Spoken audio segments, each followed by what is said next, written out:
OK, pour la relation, la démonstration de la relation pression-température, la démonstration 1.3, c'est la loi de Gay-Lussac. Donc, on va présenter une bille avec un volume défini, un nombre de moles défini. On va vous présenter la bille à différentes températures, puis on va prendre les mesures de pression à l'intérieur de la bille à ces températures-là. Donc, vous avez la théorie à compléter avant, donc les conversions des degrés Celsius en Kelvin, plus 273 au Celsius pour avoir les Kelvins. Et vous devez aussi convertir les PSI en kilopascal, parce que notre instrument de mesure nous donne des PSI, qui sont des livres par pouce carré.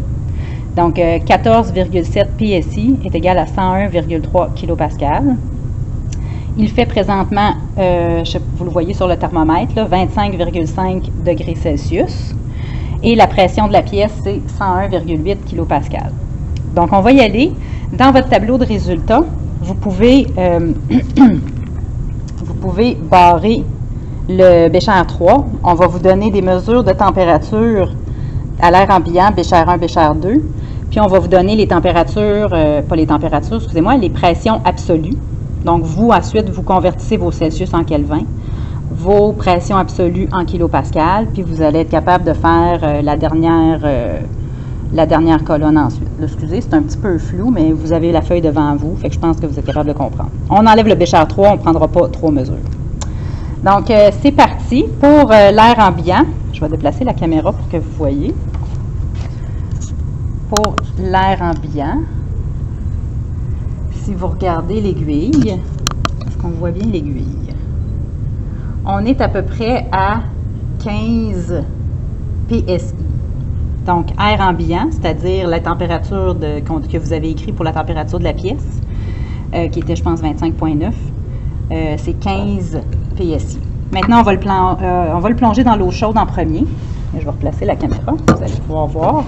La température, c'est peut-être flou un peu, est à peu près à 80 degrés Celsius. Donc, à 80 degrés Celsius,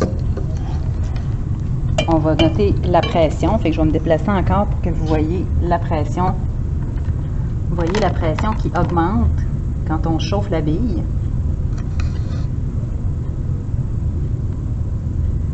Et c'est en train de se stabiliser à peu près 18, je dirais 18,5 PSI. 18,5 PSI pour air ambiant. Non, excusez-moi. 18,5 PSI pour le Bécher 1 qui est à 80 degrés Celsius. Maintenant, avant de passer à l'eau glacée, on va refroidir la bille pour pas que ça réchauffe notre eau. Fait qu'on va aller lire la température de l'eau. La température de l'eau est à peu près 5 degrés Celsius. Donc, on est à 5 degrés Celsius. Et je vais pointer tout de suite la pression. Donc, à 5 degrés Celsius, on va regarder ce qui se passe avec la pression. On voit que ça diminue.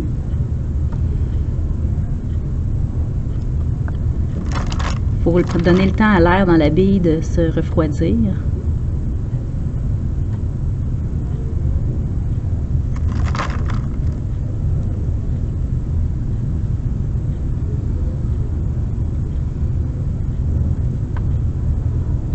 Qu'on est parti de chaud à glacé. C'est en train de descendre un peu. On est-tu en bas de 15? Oh, on est en bas de 15.